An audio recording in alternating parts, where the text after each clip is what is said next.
विदेशों में फंसे भारतीयों को स्वदेश लाने के मुद्दे पर अक्सर अपनी पीठ थपथपाने वाली केंद्र की मोदी सरकार को कांग्रेस नेता एवं सांसद श्री रणदीप सिंह सुरजेवाला ने हकीकत का आईना दिखाते हुए घेरा है। रूस में फंसे हरियाणा के लोगों से जुड़ी जानकारी सोशल मीडिया एक्स पर साझा करते हुए श्री सुरजेवाला ने लिखा है कि हरियाणा प्रदेश में बेरोजगारी के भयंकर आलम का सच और दर्दनाक कहानी, जमीन बेचकर लाखों युवा विदेश जाने को मजबूर, युवाओं की पीड़ा और उनके साथ हो रहे अत्याचार से मोदी और नायब की बीजेपी सरकारें बन बैठी हैं अनजान। धमतान साहिब नरवाना जिंद का एक बेबस और लाचार युवा जो आज रूस मौत के साए में बंधक है, उसे प्रताड़ित किया जा रहा है और वे गंभीर संकट में हैं। श्री सुरजेवाला ने आगे लिखा है कि दिल हिलाने वाली बात यह है कि घर वापस आने के लिए माता पिता को टेलीफोन और वीडियो कॉल पर उनकी जान के बदले परिजनों से 25 लाख की डिमांड की जा रही है। परिवार ने सब कुछ बेच दिया है, पर सरकार हाथ पर हाथ धरे बैठी है। आप ये दिल दहलाने वाली वीडियो देखें। हेलो। हाँ हाँ भाई, कितना मैं मारने का नहीं बता दे। कितना मैं तेरे पूछ ले कितने मार चुके तब कितने को आया, कितने को आई भाई? 20 मांगे भाई। देख मेरी बात सुन ले भाई, 100 कि मैं आज कर देंगे भाई यो, ठीक है? 20 का जुगाड़ है कौन भाई? इन तीनों का जब कि जमीन भी सारा सौदा भी कराया भाई यो, इतना का जुगाड़ है कौन भाई? 10 का जुगाड़ कर देंगे। कुकर उठाया पटक्का है हर्ष। अब 5 आज 5 कि मैं आज करांगे भाई, कि मैं तरक्का ना करांगे हैं? ओए भाई हैं?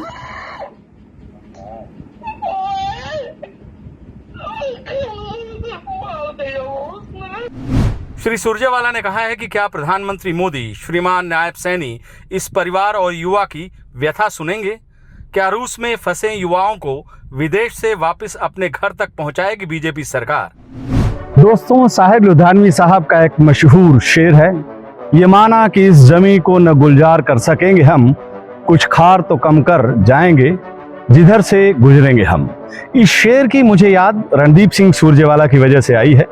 अभी वो बस एक सांसद हैं, वो भी विपक्षी दल कांग्रेस के राज्यसभा सांसद, लेकिन उन्होंने जो कुछ कर दिखाया वो मोदी सरकार या फिर हरियाणा सरकार की तमाम हस्तियों पर अब भारी पड़ रहा है। पूरा मामला समझने के लिए आप विदेश मंत्रालय के उस पत्र को, उस खत पर अपनी नजरें इनायत कीजिए जो उन्होंने यानी रणदीप सिंह सुरजेवाला के खत के जवाब में लिखा है। और क्या लिखा है? उन्होंने लिखा है कि dear sir, please refer to your letter dated 7th April address to external affairs minister regarding young man of Haryana who have been misled into joining Russian army. यहां थोड़ा रुककर मामले की गंभीरता को समझ लीजिए। अभी आप अपने स्क्रीन पर जिन चेहरों को देख रहे हैं, ये हरियाणा के वो बेरोजगार नौजवान हैं जो 4 पैसे कमाने की चाहत लेकर रशिया गए थे, लेकिन वहां इनके जान के लाले पड़े हुए हैं। अच्छी नौकरी दिलाने का वादा करने वाले दलाल पैसे लेकर वादे से मुकर गए। रशियन आर्मी यानी रूसी सेना ने जबरन इनको यूक्रेन से जारी जो लड़ाई हो रही है उस मोर्चे पर भेज दिया। वहां पर इनके साथ अमानवीय व्यवहार हुआ। हरियाणा के सभी नौजवानों ने केंद्र और हरियाणा सरकार से सोशल मीडिया के जरिए जान बचाने की गुहार लगाई, सुरक्षित भारत अपने देश वापस लाने की सरकार से अपील की। नौजवानों के घर वालों ने सरकार के हर उस दरवाजे को खटखटाया जहां से उनको थोड़ी सी भी उम्मीद थी, लेकिन यूक्रेन में फंसे भारतीयों को सुरक्षित लाने के लिए युद्ध रुकवाने का दावा करने वाले महामानव के तमाम केंद्रीय और हरियाणा सरकार के कारिंदे कान में तेल डालकर सोए रहे। यहीं पर सीन में सामने आए राज्यसभा सांसद और हरियाणा से वरिष्ठ कांग्रेस नेता रणदीप सिंह सुरजेवाला।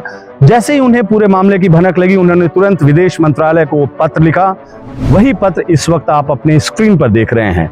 अपने पत्र में श्री रणदीप सिंह सुरजेवाला ने विदेश मंत्रालय से तुरंत रूस में फंसे हरियाणा के नौजवानों को सुरक्षित वापस लाने की मांग की।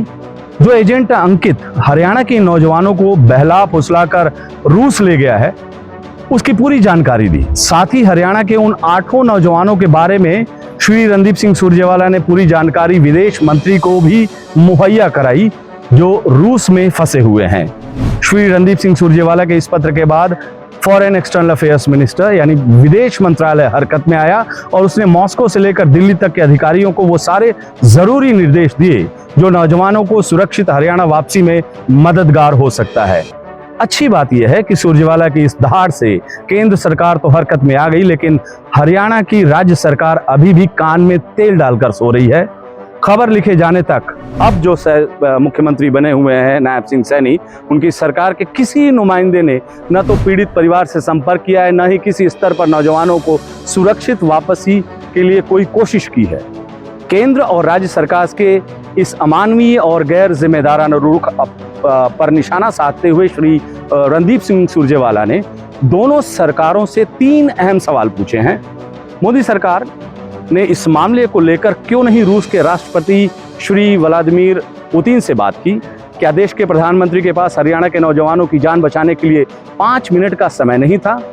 जब फर्जी नौकरी का झांसा देने वाले दलाल हरियाणा के सैकड़ों युवाओं से पैसा वसूली कर विदेशों में धकेले जा रहे थे, तो तत्कालीन मुख्यमंत्री उप मुख्यमंत्री खट्टर दुष्यंत चौटाला क्यों अपनी आंखें मूंदे हुए थे और अभी मौजूदा मुख्यमंत्री क्यों हाथ पर हाथ धरे बैठे हैं? तीसरा और सबसे अहम सवाल, सरकार हरियाणा के नौजवानों को कब तक सुरक्षित घर वापस लाएगी? दोस्तों, सांसद श्री रणदीप सिंह सुरजेवाला के इन सवालों को आप भी अपनी जुबान दीजिए। श्री सुरजेवाला के सवालों को अपने स्तर पर उठाइए, क्योंकि अगर अभी आप खामोश रहे तो कल होकर कोई रणदीप सिंह सुरजेवाला संसद से लेकर सड़क तक आपकी लड़ाई लड़ने के लिए नहीं बचेगा। नमस्कार।